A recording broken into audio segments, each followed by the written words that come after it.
నా పేరు కుమార్. నేను ఎల్ఐసిలో సేల్స్ డిపార్ట్మెంట్లో పనిచేస్తున్నాను. ఒకరోజు నేను ఆఫీస్ పని మీద వైజాగ్ వెళ్ళాల్సి వచ్చింది. అక్కడ క్లయింట్స్తో లేట్ అవడం వల్ల అక్కడే వైజాగ్లో నైట్ ఉండిపోయాను. బీచ్కి దగ్గరలో ఒక హోటల్లో నేను రూమ్ కోసం వెళ్ళాను. అది చాలా విశాలవంతమైన హోటల్. ఎదురుగా బీచ్తో వ్యూ చాలా అందంగా ఉంది. బీచ్ కనపడేలా నేను 5th ఫ్లోర్లో రూమ్ ఇవ్వమని రిసెప్షనిస్ట్ని అడిగాను. నేను అలా అడగగానే అక్కడున్న కొంతమంది 5th ఫ్లోరా అని ఏవో గుసగుసలాడుకున్నారు.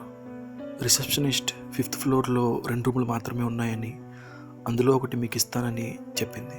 నేను మనీ పే చేసి చెక్-ఇన్ చేసి లిఫ్ట్ వైపుగా వెళ్తుండగా అక్కడున్న బాయ్ నన్ను పిలిచి ఆ ఫ్లోర్లో ఉన్న ఇంకో రూమ్కి మాత్రం వెళ్ళొద్దని, కనీసం అటువైపు కూడా చూడొద్దని చెప్పాడు.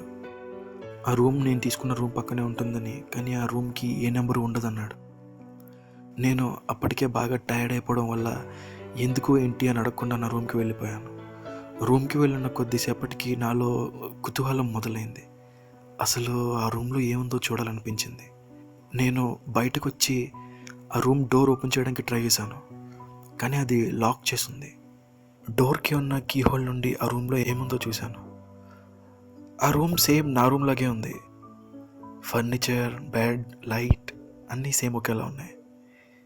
బాల్కనీలో నాకు ఒక అమ్మాయి వెనక్కి తిరిగి నిలబడి బీచ్ వైపే చూస్తూ కనిపించింది. నేను నోటీస్ చేసిన విషయం ఏంటంటే, ఆమె స్కిన్ కలర్ చాలా తెల్లగా ఉంది.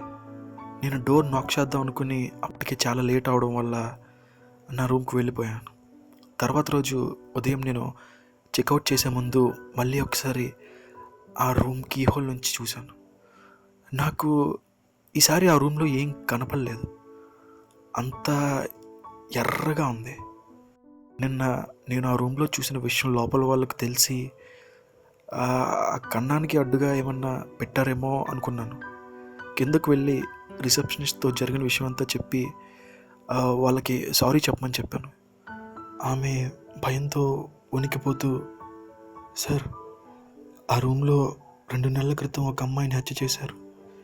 పోలీసులు వచ్చి శవం తీసేసరికి ఆమె ఒళ్ళంతా తెల్లగా పాలిపోయి కళ్ళు ఎర్రగా మారిపోయాయి అని చెప్పింది. అంటే నాకు కనిపించిన ఎరుపు ఆమె కళ్ళదా?